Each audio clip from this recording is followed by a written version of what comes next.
Parenthèse culture.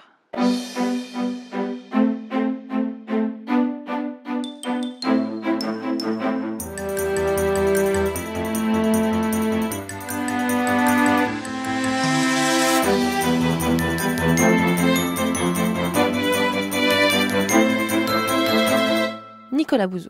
Je pensais qu'il était intéressant de commencer par la mesure des phénomènes économiques, parce qu'au fond, tous les jours, vous entendez parler de croissance, vous entendez parler d'inflation, vous entendez parler de chômage, et en réalité, je ne suis pas certain que ces notions soient parfaitement maîtrisées. Il y a un jeu que vous pouvez faire, que moi j'ai fait plusieurs fois, vous demandez le dimanche midi à un repas de famille, mais qu'est-ce que vous pensez de la croissance en 2014? Est-ce que la croissance va repartir ou pas? Sans doute, tout le monde a son idée sur le fait que la croissance reparte ou pas en 2014. Et puis, vous interrompez la conversation et vous dites, mais au fond, la croissance de quoi? Alors là, je peux vous dire que vous allez sans doute glacer l'ambiance pour la fin du repas. Les plus érudits vous parleront sans doute de croissance de la valeur ajoutée, ce qui sera un vague souvenir d'études, mais enfin qui n'a pas grande signification, parce que croissance de la valeur ajoutée, moi ça ne me parle pas en tout cas. Pour moi, ce n'est pas très compréhensible, donc je pense qu'on peut trouver des définitions plus compréhensibles et en même temps beaucoup plus précises que croissance de la valeur ou croissance de la somme des valeurs ajoutées. Mais oui, typiquement, on a un concept qui est assez mal, qui est assez mal maîtrisé par l'opinion publique. Deuxième exemple qui est vraiment dans l'actualité, la fameuse inversion de la courbe du chômage. Parce que la courbe du chômage va s'inverser d'ici la fin de l'année. Bon. Alors, chômage catégorie A, catégorie ABC, qu'est-ce qu'on entend très exactement par chômage? Est-ce qu'il s'agit du chômage ou du taux de chômage? Alors, j'entendais certains médias, à juste titre d'ailleurs, mais alors, nous expliquer à la fin de la semaine dernière, quand on a eu de bons chiffres sur le chômage baisse, mais l'emploi ne progresse pas. Alors là, évidemment, ça complique encore plus l'équation. Voilà, donc j'ai pensé qu'il était intéressant de parler de ça aujourd'hui, ce qui va nous permettre d'aborder en réalité un thème économique qui est extrêmement profond et qui déborde très largement de l'économie, qui est, au fond, pourquoi a-t-on ce besoin de mesurer des phénomènes économiques? Voilà. Parce qu'en réalité, tous ces chiffres, toutes ces données dont on parle, la croissance économique, l'inflation, le chômage, ce sont des concepts extrêmement récents. Ce sont des concepts du XXe siècle. Et ce sont des concepts, et c'est ça le point qui me semble le plus important, ce sont des concepts qui s'inscrivent dans une pensée économique qui est très particulière, en l'occurrence la pensée keynésienne, mais je développerai ce point. Mais cette pensée économique elle-même s'inscrit dans un contexte économique qui est très précis. Et s'il y avait un leitmotiv à la conférence de ce soir, c'est de bien comprendre le fait que finalement on évolue dans une sorte de matérialisme. Je ne sais pas si Luc vous parlera de Marx, mais on évolue dans une sorte de matérialisme avec un enchaînement qui est le suivant. Vous avez des évolutions économiques qui vont générer des façons de penser. Donc vous allez avoir des écoles économiques, mais qui vont correspondre à des grandes phases de l'évolution économique.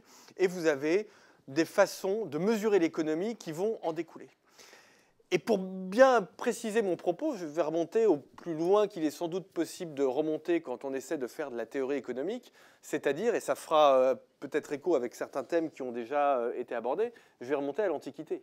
Parce qu'au fond, la première fois, je pense, le premier moment en tout cas, où des gens ont essayé de réfléchir, de mettre au point une théorie économique, ça a été au moment de l'Antiquité, et plus exactement à partir du VIe siècle avant Jésus-Christ, dans la Grèce antique, pour une raison qui, justement, je le disais il y a un instant, est une raison qui est liée à l'évolution des phénomènes économiques. C'est le moment où apparaît l'économie de marché, plus précisément l'économie impersonnelle de marché, c'est-à-dire que c'est à partir de ce moment-là que vous allez échanger des biens, des services avec des gens que vous ne connaissez pas. Avant cette période, avant le VIe siècle, on était dans ce que Karl Popper appelle une société fermée, une société close, mais ce qui a une véritable résonance économique. C'est-à-dire qu'on était, au fond, dans un système dans lequel soit on n'échangeait pas, soit on échangeait avec des gens que l'on connaissait. Je pouvais produire des olives, par exemple, mais je les échangeais avec mon voisin qui allait me rendre un service en contrepartie. Alors, la monnaie était déjà un instrument d'échange. On parlera de la monnaie, on fera un cours sur la monnaie. La monnaie existe, à mon avis, depuis la nuit des temps. Je pense que la monnaie a quasiment toujours existé sous des formes extrêmement primitives. Mais l'échange impersonnel, c'est-à-dire le fait de produire et d'échanger avec des gens dont vous n'avez jamais entendu parler, des gens qui peuvent être très loin. C'est une innovation institutionnelle, en réalité, qui est assez récente et qui remonte au 6e, 7e siècle. En fait, c'est le moment où Athènes devient, alors je procède beaucoup par anachronisme hein, pour faire de la pédagogie, mais Athènes devient un peu le Singapour de l'époque, quoi. C'est-à-dire, ou Venise, si vous voulez être un peu moins anachronique, mais Athènes devient une plateforme portuaire qui est un centre commercial extrêmement important. C'est-à-dire que vous avez des matières premières qui viennent de très loin, qui sont transportées sur place, qui sont transformées sur place, pardon, et qui sont redistribuées vers des pays qui peuvent être extrêmement lointains et qui peuvent être d'ailleurs les pays d'origine des matières premières qui ont fait l'objet d'importations. Donc ça, c'est quelque chose qui arrive assez tard, si vous voulez, dans l'histoire de l'humanité. Et le premier penseur à réfléchir à tout ça, alors je pense qu'il y a deux penseurs qui ont réfléchi à tout ça. Le premier, c'est Platon, à la charnière entre le 3e et le 4e siècle avant Jésus-Christ. Et puis un tout petit peu après, vous avez Aristote. Et là aussi, c'est très intéressant de bien comprendre ce que vont nous dire Platon et Aristote, parce qu'ils vont nous dire en quelque sorte l'inverse du point de vue économique. C'est-à-dire que, je schématise, il faudrait rentrer dans les détails, on pourra y rentrer pendant le débat si ça vous intéresse. Mais Platon nous dit, au fond, tout ceci, l'échange impersonnel dont je viens de parler, le grand commerce, ce ne sont pas des choses durables, ce ne sont pas des choses qui sont faites pour l'humanité. L'humanité, elle est faite pour avoir des échanges avec des gens qu'on connaît. Et donc, finalement, Platon est le précurseur d'une certaine... Allez, là aussi, je vais faire un anachronisme, mais c'est le précurseur de la décroissance, si vous voulez. C'est quelqu'un qui nous dit, en fait, tout ça n'est pas pour nous, tout ça est très compliqué, tout ça est extrêmement dangereux. En plus, ça génère des inégalités, ça génère la formation de classe sociale. Il a raison, ça génère la formation de classe sociale. C'est le moment où vous voyez apparaître des marchands, c'est le moment où vous voyez apparaître les financeurs, c'est le moment où vous voyez apparaître, alors je vais faire un autre anachronisme, parce que le terme en réalité est de Marx, mais c'est le moment où vous voyez apparaître un prolétariat. D'accord, on pourrait dire qu'il est exploité d'ailleurs par les industriels, par les commerçants, etc. Et donc Platon nous dit tout ceci n'est pas bon, alors qu'Aristote, un petit peu plus tard, va nous dire non, tout ceci en réalité c'est l'économie. C'est l'économie, c'est l'échange, et Aristote est le premier théoricien de l'échange. Alors, on n'en est pas encore au PIB et à l'inflation, si vous voulez. Ce sont pas encore on ne cherche pas encore à quantifier ces phénomènes économiques, encore que la problématique démographique, par exemple, est très présente sous l'Antiquité. C'est-à-dire que sous l'Antiquité, on essaie déjà de dénombrer, ce qui est le plus facile d'ailleurs à dénombrer. Alors on n'est pas dans l'économie stricto sensu, mais enfin on est déjà dans une œuvre de quantification. C'est quand même un moment où on essaie de comptabiliser les naissances et les décès. On va produire des tables de mortalité, on va essayer d'avoir une idée de la population, ce qui... pour nous économistes aujourd'hui, quand on dispose de ces statistiques, et on en dispose en réalité, nous donne quand même une idée de la croissance économique. Parce que dans la croissance économique, l'aspect démographique est majeur. Ce n'est pas le seul, hein. Vous avez de l'investissement, enfin, vous avez de l'accumulation de capital, vous avez du progrès technique, bien évidemment, même si sous l'Antiquité, en réalité, vous n'en avez pas beaucoup. Mais l'aspect démographique, déjà, nous donne une idée de la croissance économique. Et donc vous avez ce premier débat, et c'est un débat au fond que vous retrouverez toujours quand vous avez des grands bouleversements économiques. Vous avez un débat, et là aussi je schématise bien évidemment, mais on reparlera pendant le débat, vous avez un débat entre les anciens et les modernes, systématiquement. Je vais vous reprendre d'autres exemples, et aujourd'hui, on a ce type de débat. Quand on parlera aujourd'hui des évolutions économiques en cours, et vous en avez énormément, parce qu'aujourd'hui, on est dans une vague d'innovation, on est au début d'une vague d'innovation qui est un peu, si vous voulez, ce qu'on a connu à la fin du Moyen-Âge, ou au milieu du Moyen-Âge d'ailleurs, ou ce qu'on a connu sous la Grèce antique. Donc on est aujourd'hui dans ce type de période. Eh bien, on voit renaître ce débat avec des anciens, donc des gens comme Platon, qui vous disent non, il faut conserver l'existant. Il faut conserver l'existant. Et des gens comme Aristote qui vous disent, bon, ben, vous avez une évolution du monde, on va essayer de penser cette évolution du monde. Et donc Aristote est le premier qui va raisonner, par exemple, en termes de valeur d'usage, valeur d'échange. C'est-à-dire que, alors ça, ceux qui ont fait de l'économie connaissent cette distinction qui a été reprise par quasiment tous les économistes depuis. Aristote va nous dire, au fond, il y a deux types de valeurs. Il y a une valeur d'usage, c'est-à-dire que j'achète un bien parce qu'il me sert à quelque chose, puis j'ai une valeur d'échange. Valeur d'échange, c'est le prix. Le prix qu'il a sur le marché. Et les deux ne correspondent pas forcément. Hein. C'est un exemple qui va revenir souvent dans la littérature économique. C'est l'exemple du diamant, par exemple. Hein. Le diamant ne vous sert a priori à rien, et donc valeur d'usage extrêmement faible, et pourtant sa valeur d'échange est très élevée. Paradoxe qui sera résolu très tard, en réalité. premiers à résoudre ça, ce sont les économistes de la fin du 19e siècle, ou alors peut-être un peu plus tôt des gens comme Turgot ou Jean-Baptiste Say, j'y reviendrai dans un instant. Mais déjà, Aristote voit ce genre de choses. Donc c'est le premier connu à avoir à un début de véritable pensée économique. Alors, évidemment, je ne peux pas faire une histoire économique complète, ni une histoire de la comptabilité nationale qui est complète, mais retenez qu'après l'effondrement de l'Empire romain, vous avez sans doute une grande période de stagnation économique jusqu'au XIe siècle.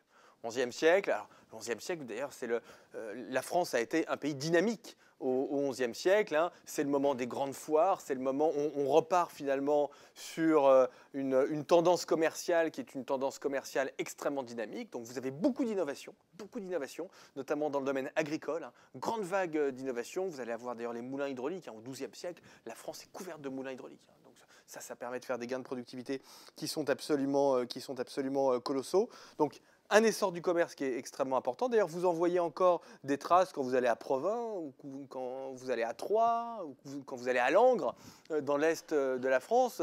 Vous voyez encore hein, des traces de cette croissance économique et de cet essor du commerce. Alors là aussi, vous avez tout un tas de penseurs qui sont soit du côté des anciens, soit du côté des modernes. Du côté des modernes, vous avez quelqu'un qui est très important, hein, qui est saint Thomas d'Aquin. Saint Thomas d'Aquin qui, finalement, est celui qui va permettre au capitalisme, le terme capitalisme arrive bien plus tard, là encore, pardonnez-moi, c'est un anachronisme, mais il va rendre compatible le capitalisme avec la doctrine de l'Église. Donc c'est un moment qui est extrêmement important, c'est-à-dire que saint Thomas d'Aquin va nous dire quelque chose qui est capital. Et là encore, on a ce type de débat aujourd'hui. Hein. Saint Thomas d'Aquin nous dit, au fond, le capitalisme, c'est-à-dire essentiellement le profit et la fixation des prix, enfin, la fixation des prix et le profit, on va plutôt le prendre dans ce sens-là, sont éthiquement neutres. C'est neutre. Voilà. C'est ni bien ni mal, tout dépend ce que vous en faites. Enfin, ça reste aujourd'hui extrêmement intéressant, parce que quand on parle de taxe à 75%, on a un peu ce type de débat. Taxe à 75% a été présentée par le gouvernement comme un sujet qui n'était pas un sujet d'ordre financier, mais comme un sujet qui était d'ordre éthique. Donc c'est très intéressant. Et bien ça, ce débat, vous l'avez dès le Moyen-Âge, parce que le Moyen-Âge, l'émergence du commerce, vous avez des inégalités qui explosent, comme aujourd'hui. Et quand vous avez des inégalités qui explosent, pensez au matérialisme historique. Hein. Les inégalités explosent, et donc on se pose des questions. Et donc, vous avez une pensée qui va émerger par rapport à ça, et de ce point de vue-là, saint Thomas d'Aquin va être absolument limpide. Alors, il va avoir des opposants. Les opposants connus arrivent bien plus tard, mais je vais vous citer deux exemples qui sont très intéressants. Premier exemple, pour ceux qui sont allés à Florence ou qui vont aller à Florence, Savonarole, le bûcher des vanités. Alors là, on est bien plus tard, on est à la fin du XVe siècle, mais Florence, c'est l'une des villes les plus riches du monde. Donc là encore, explosion des inégalités.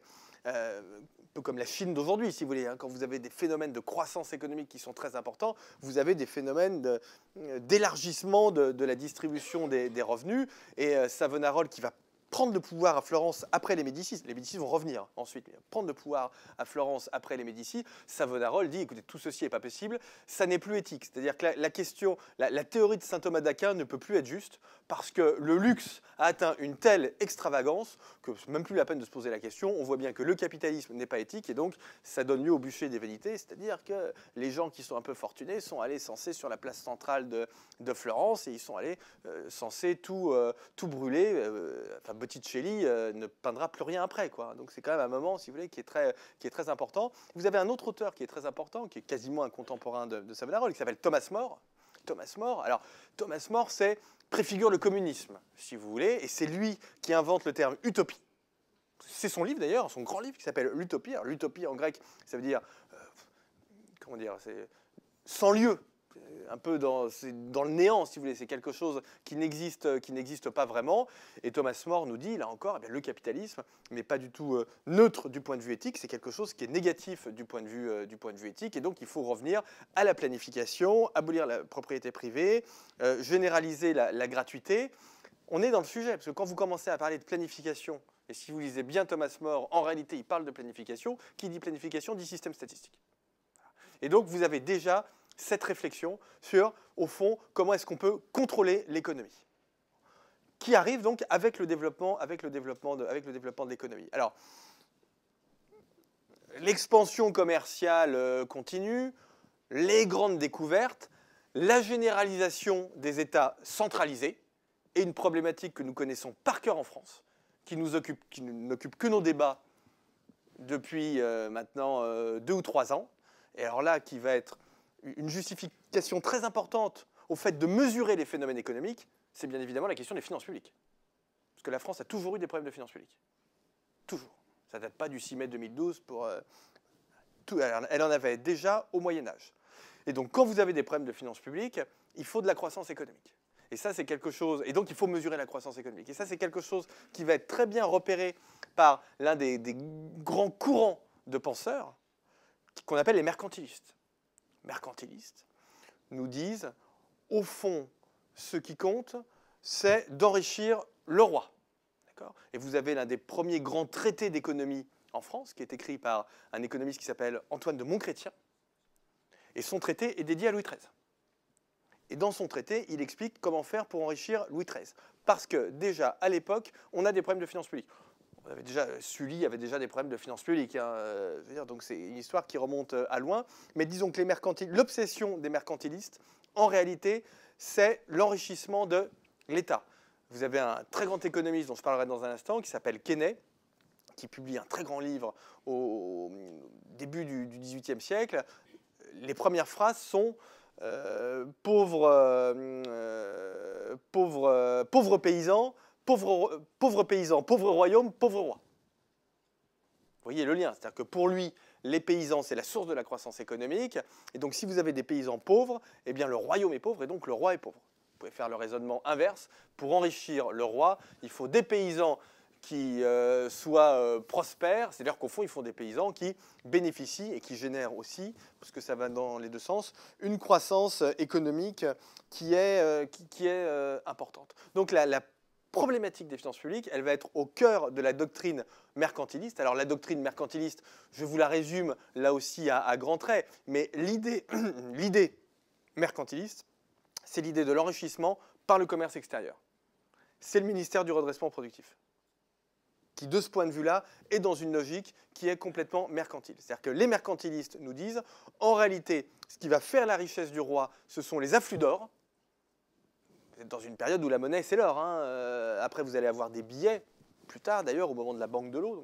Mais ces billets, pas tout à fait d'ailleurs sous la banque de l'eau, mais enfin, en théorie, ces billets sont gagés sur l'or. Donc la vraie monnaie, si vous voulez, ce qu'on appelle une monnaie marchandise, c'est l'or. Et donc les mercantilistes, ce qui est une erreur intellectuelle d'ailleurs, parce qu'ils ne voient pas que les afflux d'or vont créer de l'inflation, mais les mercantilistes nous disent, ce qu'il faut, c'est de l'or. Comment faire venir de l'or en ayant une balance commerciale excédentaire? Aussi simple que ça. Comment avoir une balance commerciale excédentaire? C'est très simple, il faut des mesures pro-commerce extérieur. Donc il faut un ministère du commerce extérieur, il faut des subventions, il faut les 34 filières industrielles, si vous voulez.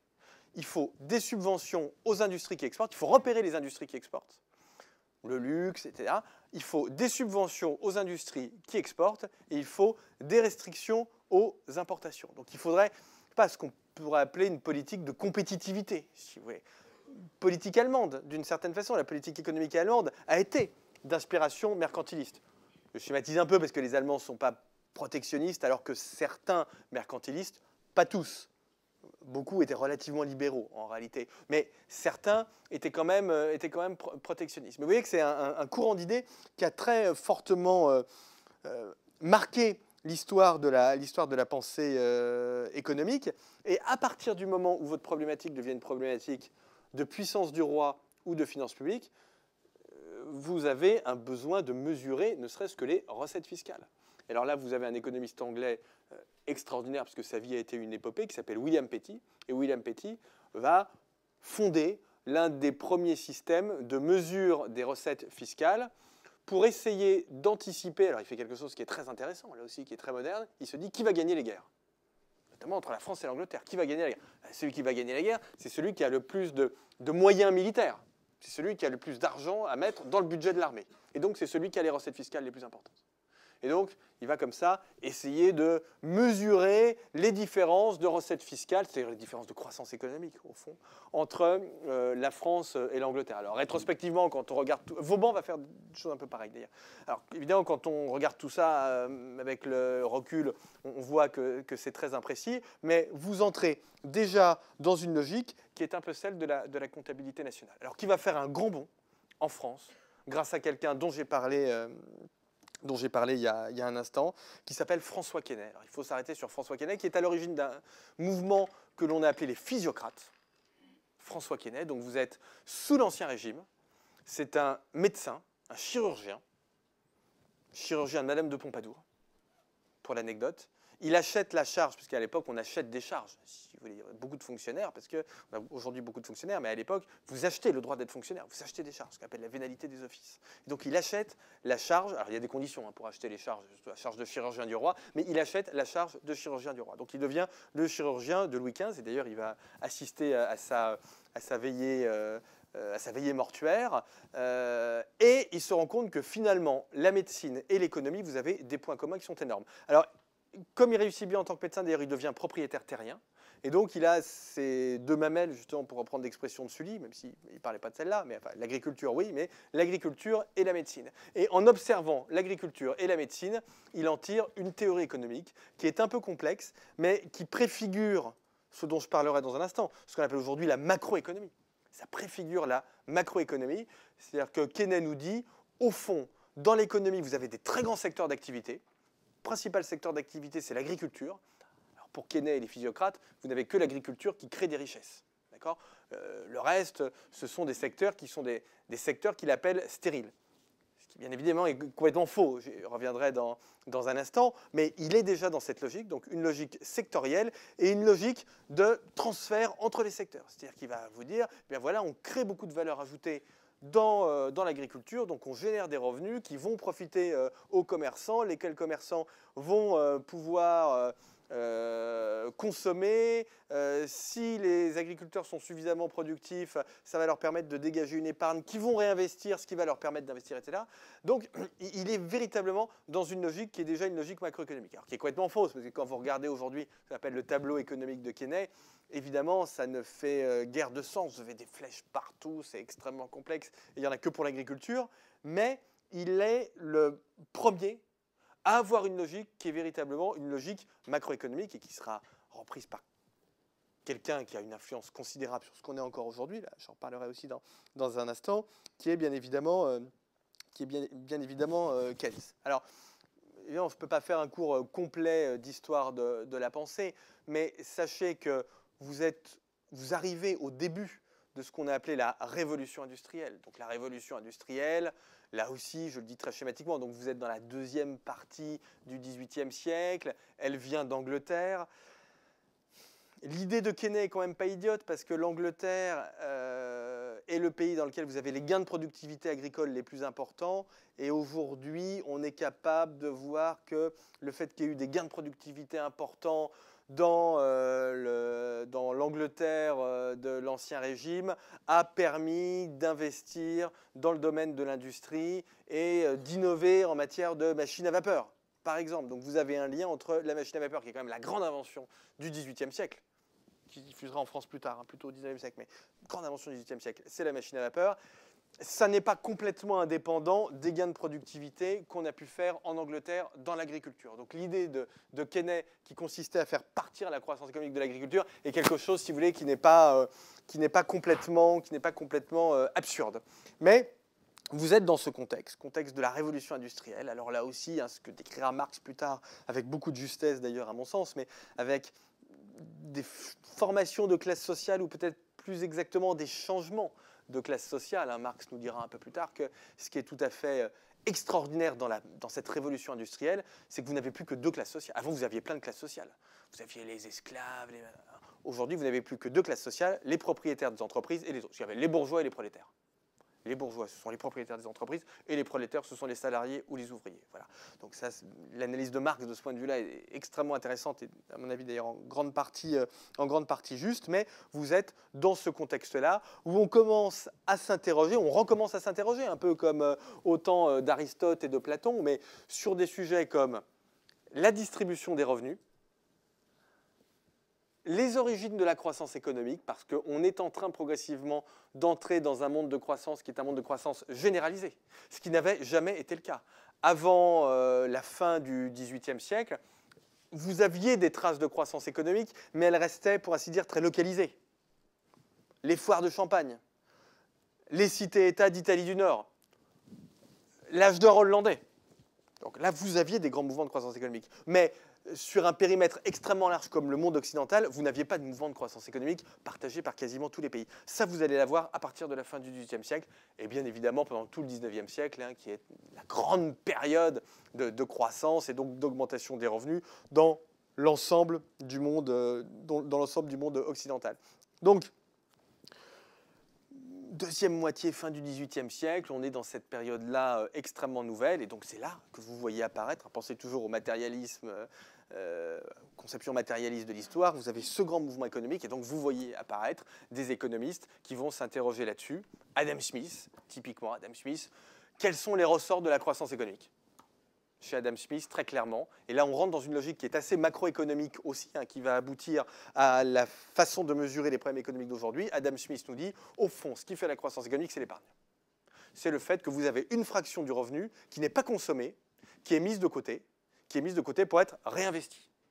Et c'est ça qui va faire la croissance économique. Donc, il ne parle pas véritablement de progrès technique encore, mais il voit ce qui est très juste d'ailleurs, le fait que l'épargne est l'un des déterminants essentiels de la croissance économique via le financement de l'investissement, en réalité.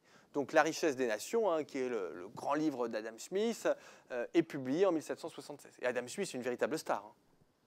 Très très grande star à l'époque. Donc c'est l'époque où vous voyez arriver des gens comme Adam Smith, comme Malthus. Malthus qui se pose une question qui est une question que se posent tous les écolos aujourd'hui. Est-ce que la croissance est finie ou pas ? Est-ce qu'on ne va pas arriver à un moment où, finalement, on va avoir une espèce de plafond de verre de la croissance ? Alors, évidemment, Malthus, comme les écolos, répond oui. Et comme eux, il a tort. Et il ne peut pas le savoir sur le moment, d'accord ? L'idée de Malthus, alors je vous le dis très rapidement, là encore, je schématise, hein, mais l'idée de son traité de la population consiste à dire, au fond, les ressources humaines croissent à un rythme qui est un rythme géométrique, 1, 2, 4, 8, 16, etc., alors que les ressources naturelles croissent à un rythme qui est arithmétique, 1, 2, 3, 4, etc. Et donc, vous avez une baisse quasi mécanique des ressources par tête. Ce qui est absolument formidable, nous dit Malthus, puisque ça va faire mourir tous les pauvres. Et donc, vous avez une espèce de processus d'ajustement automatique qui fait chuter la population et qui fait remonter le niveau de ressources par tête. C'est pour ça que Malthus nous dit la pire des choses à faire, il était pasteur, hein. Pire des choses à faire, ce serait d'aider les pauvres. Vous vous rendez compte ? Là, c'est la fin de la croissance. Là, on est sûr de nous, c'est la fin de la croissance. Donc on est sur ce type de débats, qui sont quand même des débats extrêmement forts.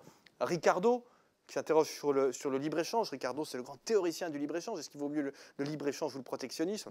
La réponse de Ricardo, qui au fond restera la réponse des économistes jusqu'à aujourd'hui. Il n'y a pas vraiment eu de remise en cause de la théorie ricardienne, ou en tout cas, dans certains cas particuliers ou sur des points de détail. Mais l'idée de Ricardo est de dire...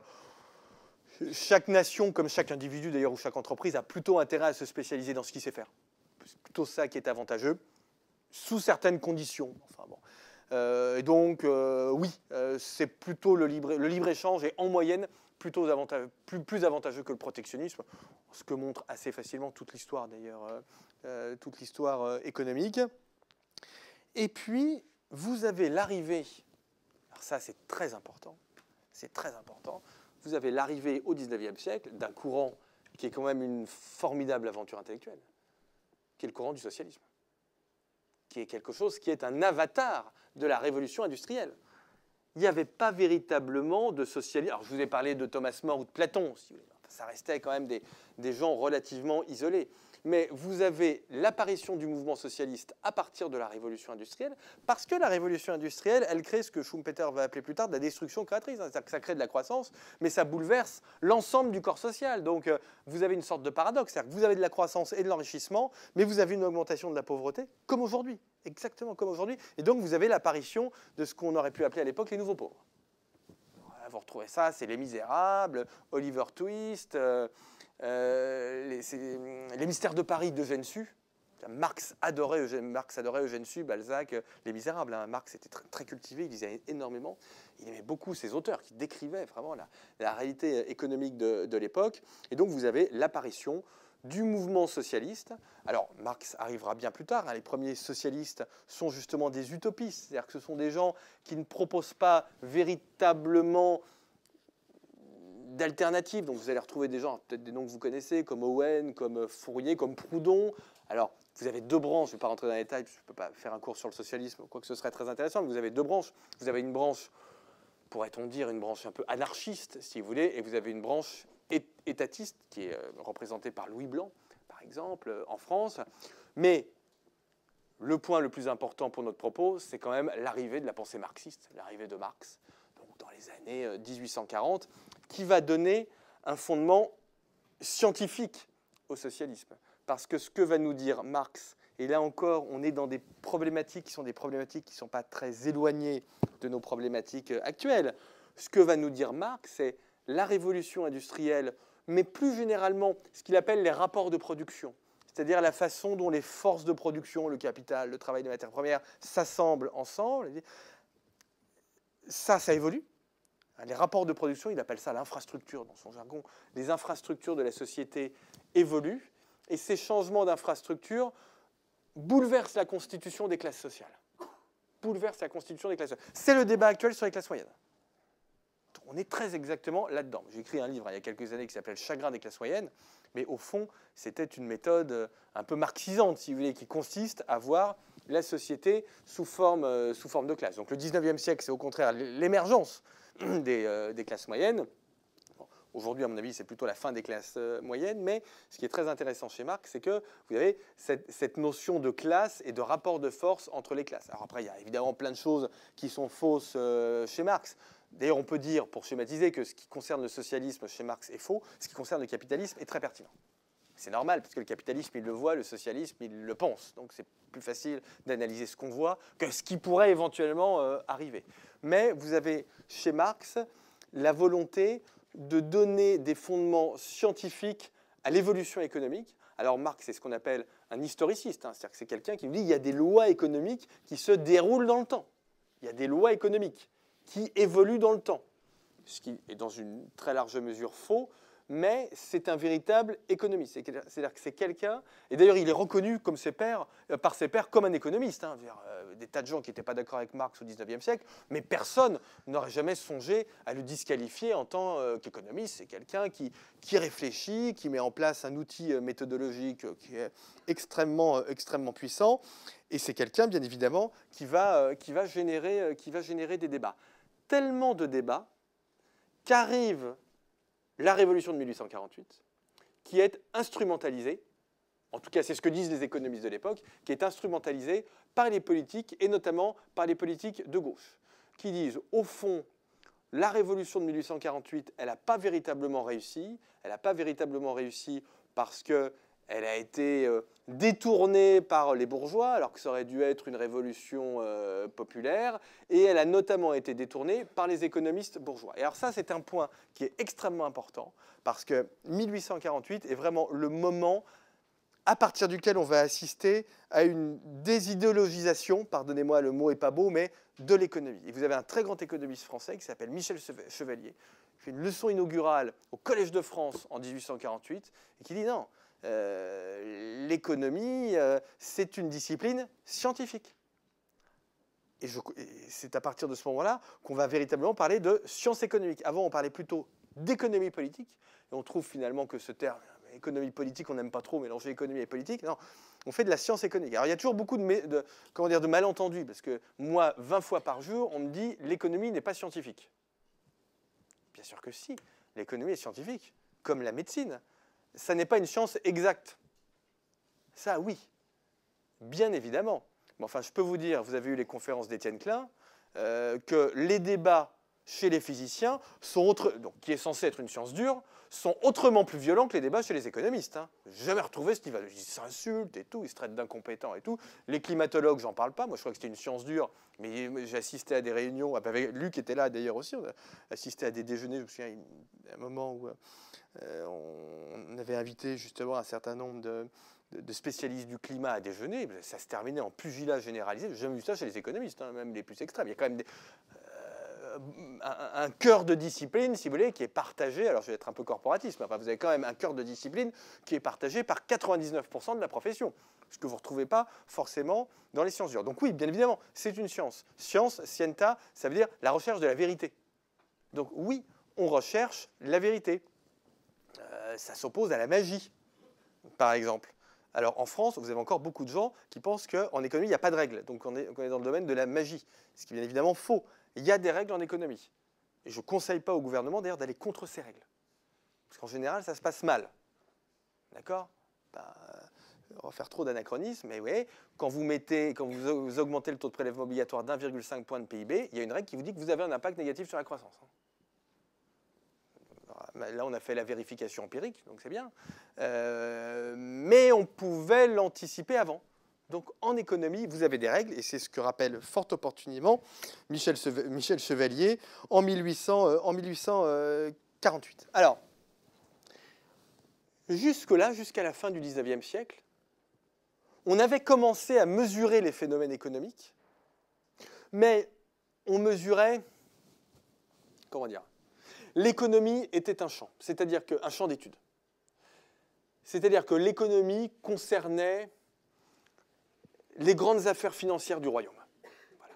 Donc, un économiste était quelqu'un qui s'intéressait aux grandes affaires économiques du royaume. Alors, il pouvait aller dans d'autres champs d'études. Hein. Adam Smith a écrit son premier livre d'Adam Smith, le traité des sentiments moraux, était plutôt un livre de philosophie, donc ça n'empêche pas. Mais Adam Smith, en tant qu'économiste, s'intéressait quand même à la richesse du royaume ou de l'État quand on ne pouvait pas parler de royaume. À partir de la fin du XIXe siècle et d'un courant qu'on appelle les marginalistes ou les économistes néoclassiques, qui sont des gens qui sont des microéconomistes, qui vont réfléchir à la façon dont on peut au mieux allouer les ressources rares, l'économie devient une méthode. C'est-à-dire qu'à partir du moment où l'objet de l'économie devient l'affectation des ressources rares, je fais face à une contrainte de rareté. Alors ça peut être de l'argent, mais ça peut être des hommes, ça peut être de l'air pur, ça peut être du charbon, j'en sais rien.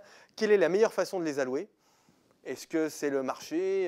Est-ce que c'est l'État ? Est-ce que c'est l'entreprise ? Vous savez que l'entreprise s'oppose au marché pour les économistes. L'entreprise, c'est un endroit vertical. Le marché est un endroit horizontal. Donc à partir de là, l'économie devient une méthode. Alors ça génère là aussi beaucoup d'incompréhension auprès de l'opinion publique. On dit « Ah, mais les économistes s'occupent de tout ». C'est vrai que quand vous regardez la recherche économique, c'est toujours vrai aujourd'hui, mais c'est un avatar de ce qui s'est passé au XIXe siècle. Les économistes veulent mettre des prix sur tout, s'intéressent à tout et font des articles sur tout. Et donc, moi le premier, pense avoir une légitimité pour parler de tout. Voilà. Mais oui, parce que l'économie, en réalité, est devenue une façon de penser, une façon de réfléchir. Donc on peut raisonner, je pourrais vous donner quelques exemples si ça vous intéresse, mais vous avez un économiste qui s'appelle Gary Becker, par exemple, qui a eu le prix Nobel d'économie, je ne veux pas dire de bêtises à vérifier, je crois que c'est en 1997, mais ce sera à vérifier. Gary Becker est à l'origine des politiques qui ont été suivies par les différents maires de New York en matière de sécurité au début des années 2000. Parce qu'au fond, Gary Becker nous dit, l'économie nous dit, la science économique nous dit, un agent économique continue son action tant que la recette qu'il en tire est supérieure au coût qu'il doit subir. Et bien c'est pareil dans la délinquance. C'est-à-dire qu'un délinquant va continuer à être délinquant tant que la recette qu'il tire de son acte de délinquance est supérieure au coût qu'il a à subir s'il se fait prendre. Et donc, il faut augmenter considérablement le coût. Donc, un petit délinquant, vous lui dites que vous allez le mettre en prison pendant 15 ans, vous allez voir, la délinquance va chuter.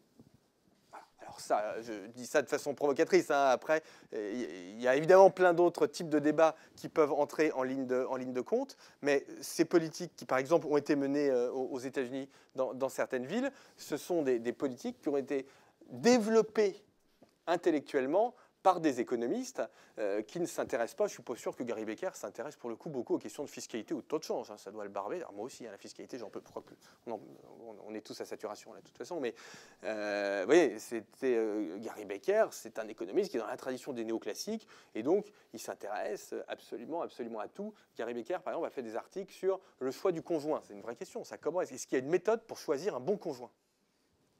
Quand même un sujet qui moi m'intéresse en tout cas. Enfin, moi, c'est déjà fait, mais bon, toujours rétrospectivement, est-ce que j'ai bien choisi? Donc, ça reste quelque chose qui est intéressant. Donc, voilà, vous avez beaucoup de développement de ce type. Alors, néanmoins, et là, j'arrive vraiment à la mesure des phénomènes économiques tels qu'elles nous occupent et tels qu'elles nous intéressent aujourd'hui. Le grand changement, c'est les années 30, la crise des années 30, et l'arrivée d'un économiste britannique, personnalité extrêmement fantasque, un haut fonctionnaire britannique, mais quelqu'un de très drôle, qui s'intéresse à tout, extrêmement cultivé, spéculateur, etc. C'est Keynes, bien évidemment. Donc Keynes arrive dans les années 30. Et alors là, Keynes engendre une révolution qui est colossale, puisque Keynes nous dit, au fond, alors ça c'est très rare quand même dans le domaine scientifique. Enfin, Étienne, je pense, en a parlé lors de la dernière leçon, peut-être avec Galilée, etc. Mais Keynes nous dit, tout ce que vous savez en sciences économiques est faux. Tout ce que vous avez est faux. Voilà. Et notamment, ce que vous avez appris depuis Adam Smith, le fait que la croissance vienne de l'épargne. C'est l'inverse. La croissance vient de la consommation. Parce que la croissance vient de ce que Keynes appelle la demande globale. Les entreprises, pour produire, ont besoin d'avoir en face d'elles une demande qui est importante. Et pour que la demande des entreprises soit forte, il faut que les gens consomment. Il faut que les gens consomment et que les entreprises investissent. Si vous n'avez pas ça, et remettez-le dans le contexte des années 30, si vous n'avez pas ça, vous avez une production qui n'est pas capable d'assurer le plein emploi.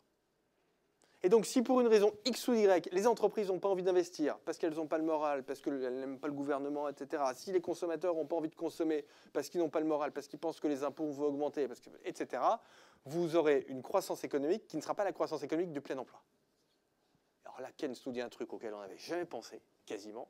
Il nous dit, eh bien, c'est à l'État d'assurer le plein emploi. Je dis qu'on y avait pensé, et c'est pas vrai. Mais ceux qui avaient pensé avant lui étaient un peu pris, si vous voulez, pour des marginaux. Non, lui nous dit, ça doit être la règle. Alors la règle, pas que l'État intervienne tout le temps, fasse des politiques de relance tout le temps. Mais Keynes nous dit, quand vous avez des périodes de sous-emploi qui correspondent non pas à un mauvais fonctionnement du marché du travail, mais au fait que pour une raison X ou Y, la consommation des ménages a pu diminuer, par exemple, ou l'investissement des entreprises a pu diminuer, eh bien, l'État doit mener une politique proactive. Mais pour que l'État mène une politique proactive, il faut des données. Il faut des données. Et alors là, on entre en plein dans la comptabilité nationale, parce que tout ça, on ne l'avait pas. Il faut des données sur la production, sur la consommation, sur l'investissement des entreprises, sur le revenu des ménages, sur le taux d'épargne. Parce qu'on n'avait rien, si vous voulez. Donc là, vous êtes dans les années 30. Et en effet, vous avez beaucoup d'économistes, alors pas vous donner les noms parce que ça vous dira rien, mais vous avez des gens comme Kuznets, comme Clarks, comme Leontiev, qui était d'origine soviétique. Parce qu'évidemment, quand vous venez d'un pays où on planifie tout et où on fait beaucoup de calculs économiques, c'est formidable. Vous dites, j'ai un avantage compétitif qui est super, parce que je viens de la Russie soviétique où on planifie tout, où on calcule tout. Voilà, maintenant, il faut que je monte des systèmes de comptabilité nationale dans tous les pays occidentaux, donc c'est absolument extraordinaire. Et ce qui est incroyable chez Keynes, c'est qu'en réalité, la comptabilité nationale d'aujourd'hui, elle est toujours basée sur ces notions. Quand on évoque la croissance économique, donc tous les trimestres, vous avez des chiffres sur la croissance économique. Donc la croissance économique, alors je reviens à ce que j'ai dit tout à l'heure, c'est la croissance de la production. Le PIB, produit intérieur brut, c'est un terme barbare pour dire production. On a appris à l'école que c'était la somme des valeurs ajoutées, tout simplement parce que si vous faites la somme de la production de toutes les entreprises, vous allez compter des tas de choses 10 fois. Et donc, il faut déduire les achats des entreprises, ce qu'on appelle les consommations intermédiaires, et en comptabilité, ça s'appelle la valeur ajoutée. Bon, peu importe, c'est la façon de calculer qui n'est absolument, qui n'intéresse que les gens comme moi, mais qui, pour vous, n'est pas intéressante. ce qu'il faut retenir, c'est que la croissance économique, c'est la croissance de la production sur un territoire donné. Qu'il s'agisse de la production de l'État, l'État produit, les entreprises produisent, les ménages eux-mêmes peuvent produire, ce n'est pas forcément très bien comptabilisé, mais là on fait de la croissance économique, hein, c'est de la production, je suis producteur, vous êtes des consommateurs, etc. Donc on est toujours dans cette logique keynésienne, c'est-à-dire qu'on est dans une logique macroéconomique, et ça c'est quand même Keynes, alors les mercantilistes en avaient parlé un peu, mais c'est véritablement Keynes, si vous voulez, qui va le formaliser. Donc on est dans une logique de mesure des phénomènes économiques et pour l'action publique. Pour l'action publique, pour savoir finalement vous avez une baisse de la croissance. D'où elle vient la baisse de la croissance? Elle vient de la baisse de la consommation. Ça c'est très intéressant quand vous êtes dans une logique keynésienne. Baisse de la consommation, ça veut dire que vous pouvez éventuellement mener une action correctrice de politique économique. Alors on consacrera une leçon à la politique économique, hein, parce que là je suis très théorique, en pratique ça ne marche pas, hein, ça ne marche pas bien. Hein. Mais baisse de la croissance liée à la baisse de la consommation, par exemple, je peux baisser la TVA. De combien je baisse la TVA? Je vais essayer d'ajuster ma baisse de TVA en fonction de la baisse de la consommation, des ménages. Et donc, Keynes va être à l'origine de cette décomposition de la croissance en segments de la demande globale, puisque la production est forcément liée à des besoins, si vous voulez. Et donc, Keynes va nous dire, vous avez plusieurs types de besoins: la consommation des ménages, l'investissement des entreprises, l'investissement des pouvoirs publics, les exportations, bien évidemment, on peut exporter, on peut échanger avec le reste du monde. Donc dans ce cas, il faut ajouter à la production les importations, hein, évidemment, qui sont des ressources. Les entreprises peuvent décider d'augmenter leur stock aussi, hein, elles peuvent décider ou subir des augmentations de stock, mais donc ce qui a été produit peut servir à augmenter les stocks des entreprises. Et donc vous avez un équilibre ressources-emploi qui est une convention comptable, ça n'est pas de la théorie, hein, c'est tout simplement comme si vous disiez 4 égale 2 plus 2. Donc c'est simplement une décomposition comptable et on est toujours dans cette logique aujourd'hui. Alors, il y a diverses façons de l'interpréter. On n'est pas obligé de l'interpréter comme un keynésien intégriste. C'est-à-dire que quand on voit que la consommation diminue un peu, on n'est pas obligé de se précipiter tout de suite en disant il faut baisser la TVA. On peut réfléchir avant.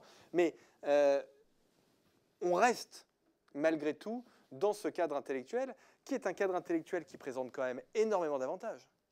Premier avantage, je l'ai dit, il fait des liens relativement aisés avec les politiques publiques. Deuxième avantage, il est très simple. C'est pour ça qu'il subsiste, en dépit de toutes les critiques. Je reviendrai tout à l'heure sur un certain nombre de critiques qui sont faites à la notion de croissance économique. Toujours beaucoup de critiques, mais en réalité, si on conserve cet appareil, c'est aussi parce que c'est un appareil qui est extrêmement simple. Alors, qui dit grandeur macroéconomique dit ce qu'on appelle secteur institutionnel, c'est-à-dire qu'il faut savoir qui produit quoi, pardon, qui consomme quoi. Donc c'est aussi l'apparition de notions que l'on a conservées aujourd'hui, notions de ménage, l'État, ce qu'on appelle le reste du monde, c'est-à-dire tout ce qui n'est pas situé sur un territoire donné. Et donc cette décomposition en matière de secteur institutionnel, on l'utilise depuis la Deuxième Guerre mondiale. Les véritables progrès de la comptabilité nationale sont réalisés après la Deuxième Guerre mondiale. Parce que Keynes, donc le grand livre de Keynes, la théorie générale de la monnaie, de l'emploi et de l'intérêt, est publié en 1936. Ensuite, on a d'autres chats à fouetter pendant la guerre et de toute façon, on n'a pas les moyens de s'occuper d'économie.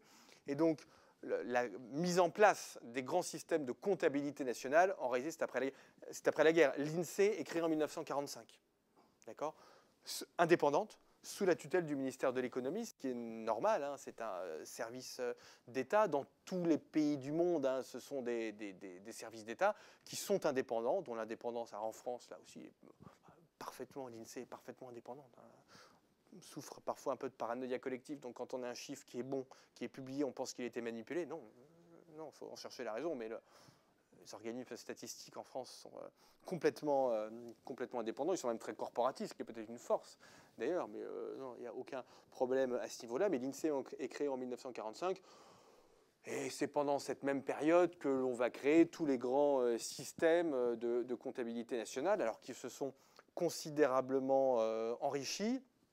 Et ces systèmes sont créés avec en suivant plus exactement une notion qui est très importante d'avoir en tête, qui est un tout petit peu technique, j'en suis désolé, mais que vous devez absolument avoir en tête, parce qu'il y a beaucoup de malentendus là encore à ce niveau-là, qui est la décomposition valeur-volume. Ce que l'on cherche à mesurer, ce sont des évolutions en volume. Quand on dit que le PIB augmente de 2%, ça n'est pas lié au fait que les prix aient pu augmenter de 2%. Les augmentations de prix sont enlevées, retirées de toutes les évolutions d'indicateurs macroéconomiques dont vous entendez parler. Donc la consommation est en volume, le PIB est en volume, l'investissement des entreprises en volume, sinon vous comprenez bien que ça n'aurait aucun sens. Alors ça pose une difficulté technique qui est redoutable. C'est que si vous voulez passer de la valeur au volume, il faut mesurer les prix. Parce que passer d'un indicateur qui est mesuré en valeur, vous regardez le PIB il est mesuré en valeur. Hein. Vous faites la somme, je schématise, mais vous faites la somme du chiffre d'affaires de toutes les entreprises d'un territoire et vous enlevez les consommations intermédiaires. Donc ça, c'est mesuré en euros courants, si vous voulez. Donc, il faut enlever les évolutions de prix. Et donc, il faut savoir mesurer les prix. Alors là, la mesure des prix pose des problèmes d'une complexité qui sont absolument redoutables.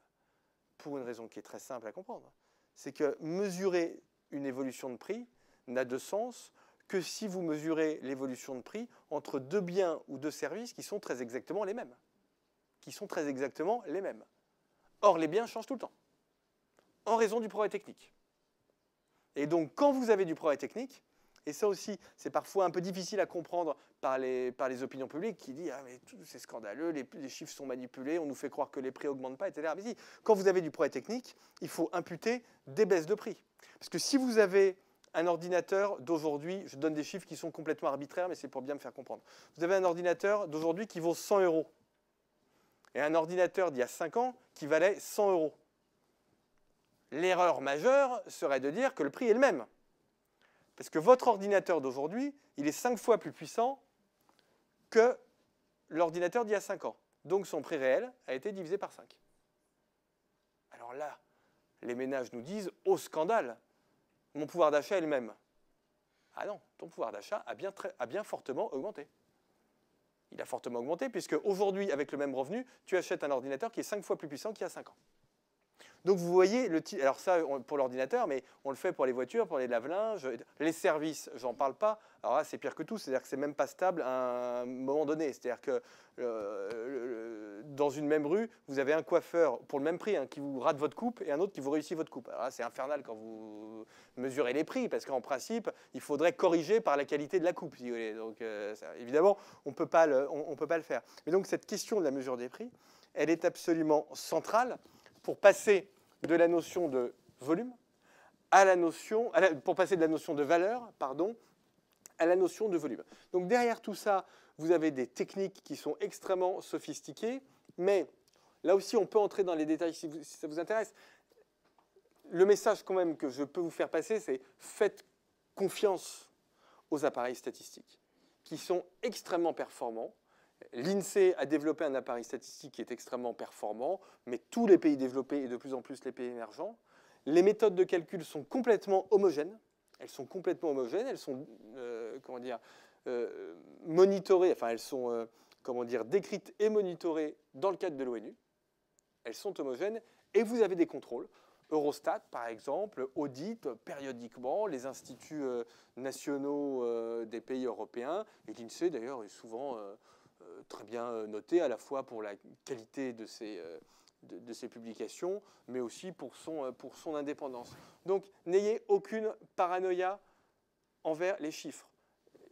Souvent, on est paranoïaque parce qu'on ne comprend pas. Et donc, la façon la plus simple d'éluder le fait qu'on n'a pas compris, c'est de dire les chiffres sont faux. Mais non, les chiffres sont justes. Le nombre de chômeurs de catégorie A au mois de novembre a diminué. Les chiffres ne sont pas faux. D'accord ? Le vrai débat, c'est de savoir est-ce qu'ils ont diminué pour de bonnes raisons ou pour de mauvaises raisons. En l'occurrence, je considère qu'ils ont plutôt diminué pour de mauvaises raisons. Mais ils ont diminué. Ça, c'est clair.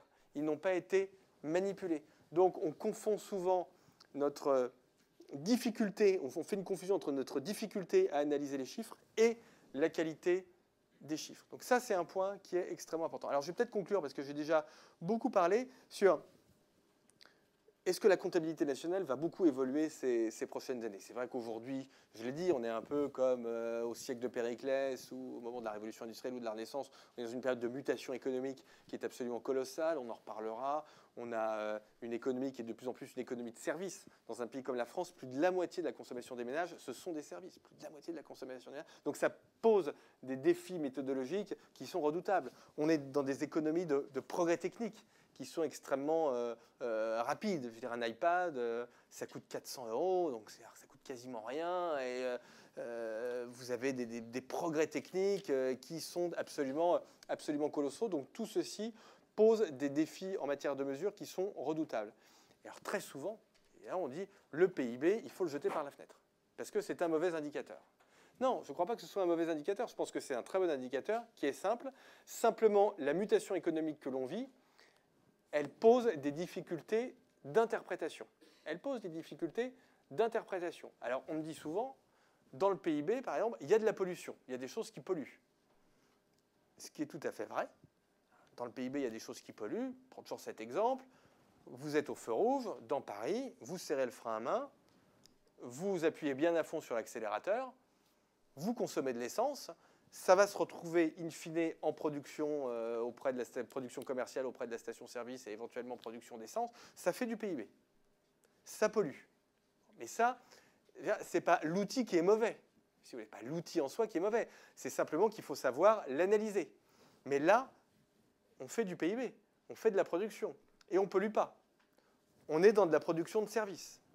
Ça pose des difficultés de mesure, mais c'est ce travail-là qu'il faut faire. Et surtout, je pense qu'il faut éviter d'aller faire des fausses bonnes idées à la mode, comme les histoires de bonheur national brut, de BNB. Vous savez, on en parle beaucoup. On dit ce qui serait quand même formidable, c'est d'avoir une politique économique qui vise non pas à augmenter le PIB, mais à augmenter le bonheur. Et alors, pour ce faire, il suffit de mesurer le bonheur. Alors, mesurer le bonheur, c'est possible. Eurostat le fait.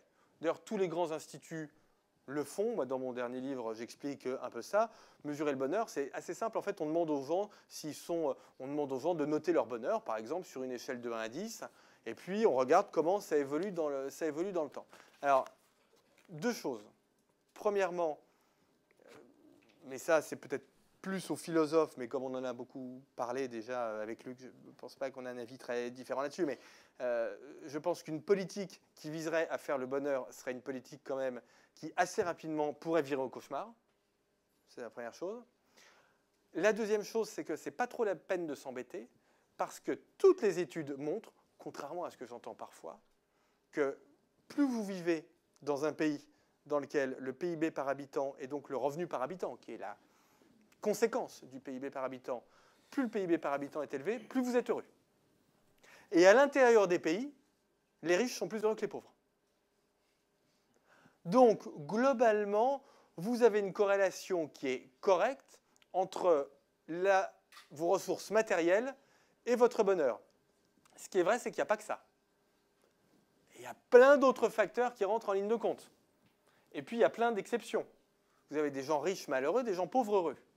Mais moi, je suis un scientifique, donc je regarde des moyennes.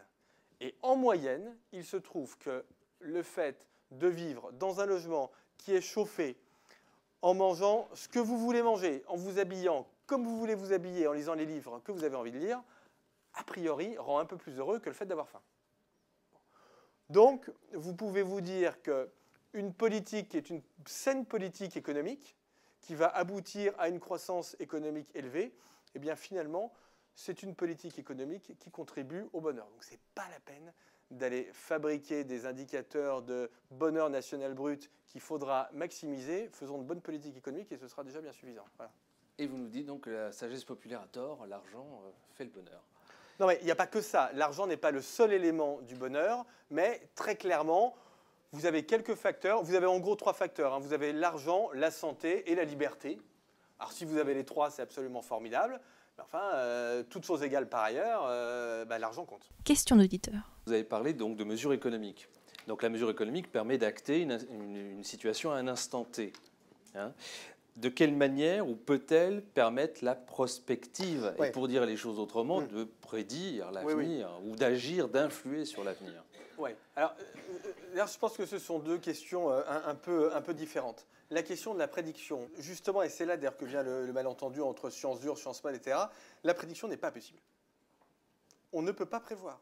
Donc, quand on fait des prévisions économiques, moi, j'en fais plus beaucoup, mais ça ne vaut rien.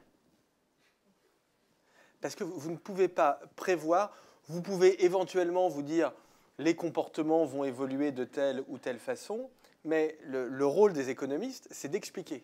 Ce qui est déjà quelque chose d'extraordinaire. Si vous arrivez à expliquer le monde qui vous entoure, vous dégagez une valeur ajoutée, justement, pour reprendre les termes de la comptabilité nationale, qui est exceptionnelle. Mais la prospective, là, pour le coup, pourquoi est-ce que vous ne pouvez pas faire de prospective? Parce que les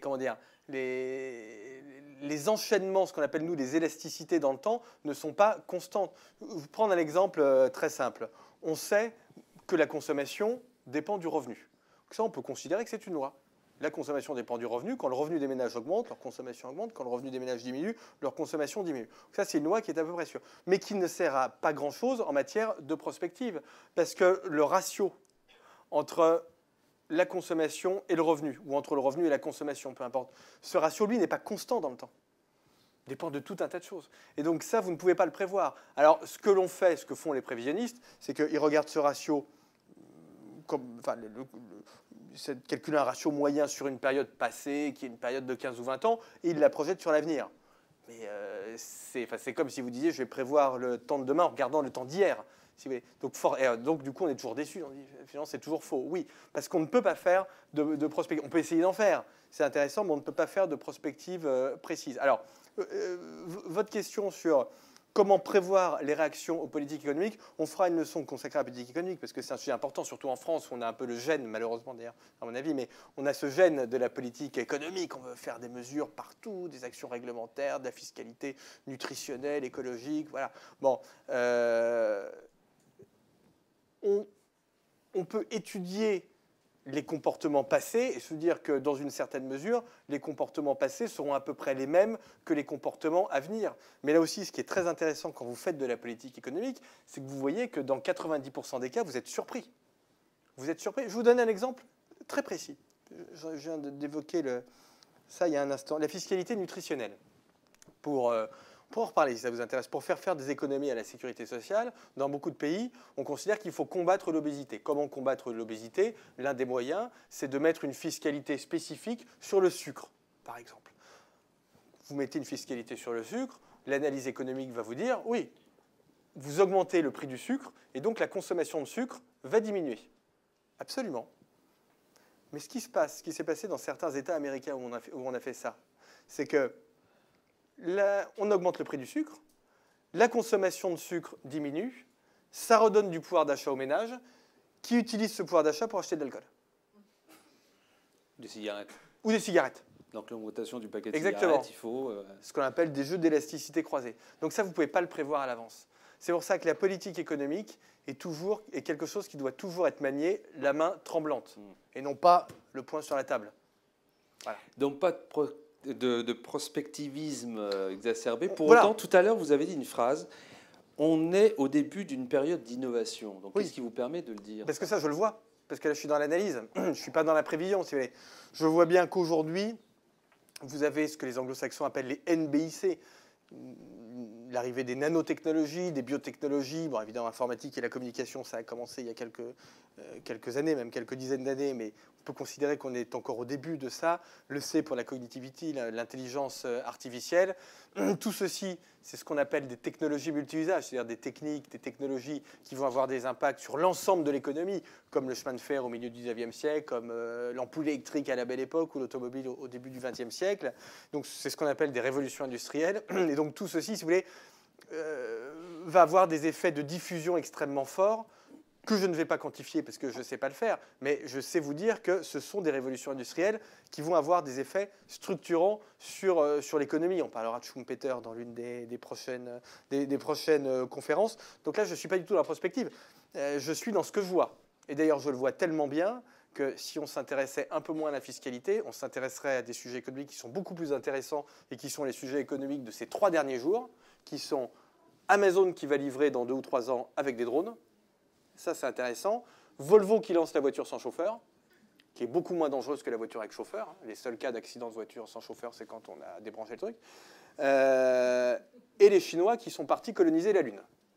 3 sujets économiques qui sont justement des exemples de cette nouvelle révolution industrielle, mais que je vois. C'est pour ça que la vraie valeur ajoutée de l'économiste, c'est de repérer ça et de l'analyser. Voilà. C'est pas de prévoir le chiffre d'affaires de la voiture sans chauffeur à l'horizon 2025. Alors je vends, moi, ça, mais évidemment, d'une part, on n'en sait rien, d'autre part, ça me semble d'un intérêt extrêmement limité. Donnez-nous quelques petits éléments pour nourrir le débat dimanche. Non, mais la croissance, si vous voulez, je l'ai dit, c'est vraiment ce qu'on appelle le PIB, produit intérieur brut. C'est un terme un peu barbare, mais produit, ça veut dire production. Intérieur, ça veut dire sur un territoire donné. Et brut, ça veut dire qu'on ne prend pas en compte le fait que sur une période qui peut être une période d'une année, la production peut s'user. Et donc, si on passait en net, il faudrait déduire l'usure de ce qu'on a produit en début d'année. Si vous voulez. Donc voilà, produit intérieur brut, c'est tout simplement. Donc, c'est pas la peine de se tourmenter l'esprit. C'est la production sur un territoire donné. La production génère des revenus pour les entreprises, ça s'appelle le profit, des revenus pour les ménages, ça s'appelle les salaires, des revenus pour l'État, ça s'appelle des impôts. Ce qui nous renvoie à une équation comptable, c'est même pas de l'analyse économique qui est extrêmement intéressante, c'est que pour avoir des impôts, des profits et des salaires, il faut de la croissance. Ouais, enfin, ça vous paraît simple, mais enfin, parfois j'ai plutôt le sentiment qu'on prend le problème dans l'autre sens, si vous voulez. Donc, voilà. Donc vous voyez, ce sont des choses extrêmement simples, mais qui sont très intéressantes, me semble-t-il. Tiens, je prends un autre exemple puisque je répète d'ailleurs, sur le chômage. Je voyais la presse l'autre jour, le chômage est stable alors que l'emploi augmente. Ou le chômage diminue même. Non, c'était le chômage diminue alors que l'emploi n'augmente pas ou que l'emploi baisse. Ça, c'est vrai que c'est une équation qui est compliquée.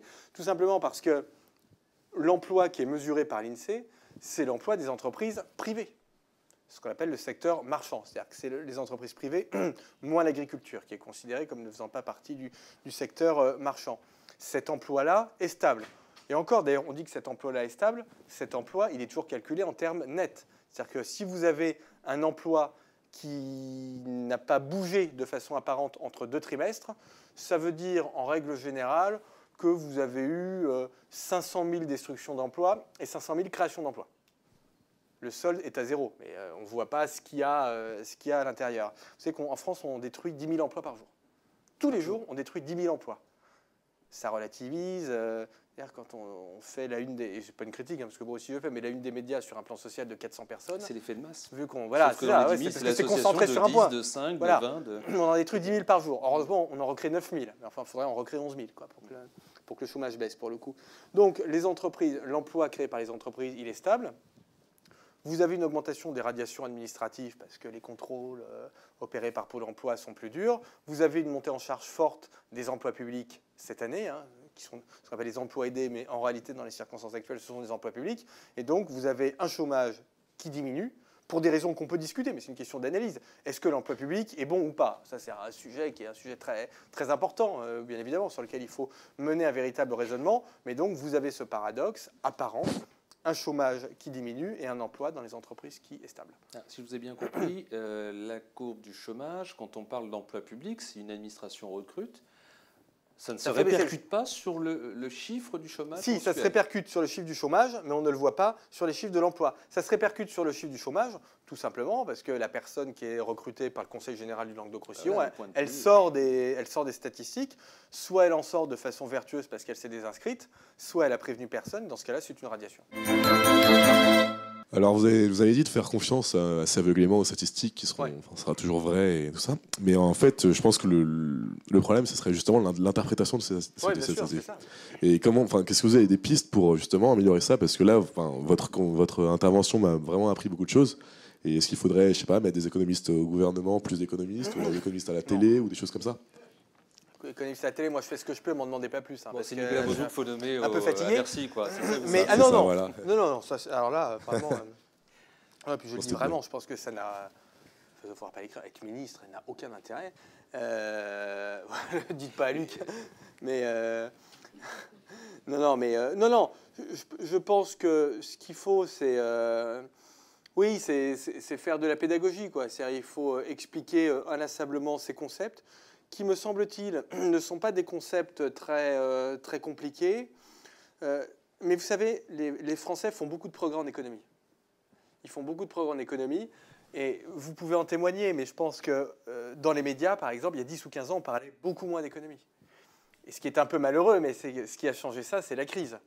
Là encore, d'ailleurs, je serais un peu marxiste, c'est-à-dire un peu matérialiste. C'est-à-dire que ce qui a changé l'intérêt des gens pour l'économie, c'est la dégradation de leurs conditions matérielles, ou l'inquiétude de voir leurs conditions matérielles se dégrader. C'est à partir de ce moment-là qu'on a commencé à voir des économistes sur les plateaux de télévision et à avoir des vraies explications pédagogiques. On voit même certaines chaînes de télévision avec des gens qui ont des graphiques et tout, donc des choses qui sont assez austères finalement. Mais je crois que je ne vois pas d'autre moyen que le fait d'expliquer. Et expliquer permet aussi de lutter contre ses peurs, contre ses phobies, si vous voulez. Et la paranoïa, d'une certaine façon, c'est l'expression d'une phobie. Une phobie contre les statistiques économiques. Donc je pense qu'il faut faire cet effort d'explication. Mais comprendre l'économie, c'est très plaisant. Ça aussi, Marc l'explique très bien, parce que l'économie... Moi, je veux dire, d'ailleurs, pourquoi je suis économiste ? C'est pas du tout parce que j'ai un intérêt pour les chiffres ou pour les questions fiscales. Mais c'est parce que c'est l'infrastructure de la société. C'est de là que partent les évolutions de la société. La politique, le droit, même les arts, d'une certaine façon, sont les superstructures, pour reprendre le langage de Marx, qui essaient de s'adapter à l'économie. Donc pourquoi l'économie est intéressante ? Pas seulement parce que vous aimez manipuler les chiffres ou parce que vous êtes passionné par les évolutions de taux de change ou de marché financier, mais c'est parce que c'est le secteur qui va diffuser ses effets à l'ensemble de l'économie. Alors là, vous le voyez aujourd'hui de façon magistrale, enfin aujourd'hui, pas ce soir, mais en ce moment, dans la période contemporaine, de façon magistrale. Et j'aurais une question, en fait, c'est le lien entre la crise et l'investissement en R&D. Oui. En fait, on a l'impression qu'il y a de moins en moins, en fait, avec le gouvernement actuel, d'investissement en R&D, alors que c'est la crise. Donc, non, on n'a pas encore de chiffres disponibles sur l'année 2013, mais globalement, dans tous les pays développés, l'effort en R&D, il a plutôt eu tendance à augmenter. Alors, R&D public et privé, il a plutôt eu tendance à augmenter ces dernières années. D'ailleurs, ça pose aussi, puisque le sujet du jour... Je ne réponds pas à votre question, hein, mais je ramène quand même au sujet du jour, qui est un sujet sur les statistiques. Les nouveaux secteurs posent un vrai défi statistique, pour le coup. Hein, la réalité a augmenté, etc.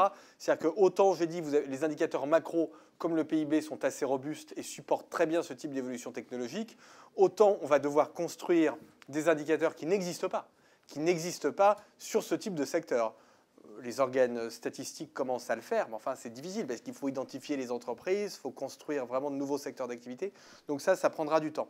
Alors sur la R&D, non, l'effort de R&D, il a eu tendance à augmenter ces dernières années en proportion du PIB. La France a beaucoup fait dans le domaine de l'innovation. Quand vous regardez ce qui a été fait ces 10 ou 15 dernières années, entre les pôles de compétitivité, le crédit impôt recherche, il y a quand même eu des mesures qui ont été des mesures, les statuts du type jeune entreprise innovante, etc. Il y a vraiment beaucoup de choses qui ont été faites. Le gouvernement, donc ça c'était le gouvernement précédent, le gouvernement actuel continue. On peut discuter de la méthode, je ne suis pas sûr d'être toujours d'accord avec tout, parce que tout ceci se fait dans une logique qui est assez colbertiste, qui à mon avis n'est pas la meilleure, mais en tout cas, on ne peut pas dire que le gouvernement actuel n'est pas intéressé par les questions d'innovation. Vous avez les 34 filières industrielles qui ont été présentées par le ministre du redressement productif, qui sont des projets d'innovation. Et vous avez le président de la République lui-même hier, qui a lancé un concours d'innovation, si vous voulez. Donc je pense qu'il ne faut pas faire de mauvais procès au gouvernement. Oui. Je pense qu'en France, on est un pays d'innovation, très clairement. Après, les problèmes qui se posent aux entreprises sont des problèmes qui débordent très largement le cadre d'innovation, qui sont des problèmes de charges, de fiscalité, de réglementation. Le sujet de la réglementation est majeur en France et assez mal documenté. Je pense qu'en matière d'innovation, le principe de précaution est beaucoup plus un sujet que les montants financiers dépensés en R&D, vous voyez. Parce que nous avons l'impression en fait, que tout ce que vous avez en fait, décrit par là, en fait, les pôles, le FUI, ce qui a été mis aussi par le gouvernement précédent, ce qu'on appelle le crédit impôt recherche, tout a été mis en cause. Et on est passé en fait, par une année blanche en, fait, en termes de R&D l'année dernière. En fait. Pas le crédit impôt recherche. Hein. Le crédit impôt recherche n'a pas été remis en cause par le gouvernement. Après, je ne veux pas rentrer dans une polémique parce que vous avez un agacement en ce moment qui est général et je me retrouve dans la position où je suis systématiquement en train de défendre le gouvernement, tout simplement pour... alors que je trouve que ce qu'il fait est globalement pas bon, mais c'est juste simplement pour avoir un jugement balancé, quoi. Jugement. Mais je le dis autrement, si j'avais une critique, dans les priorités, si j'avais des critiques à faire au gouvernement, ce ne serait pas sur le sujet de l'innovation que je les ferais, quoi. Je vous remercie. Ça ne vous consolera pas, ça veut dire que c'est pire ailleurs. Mais...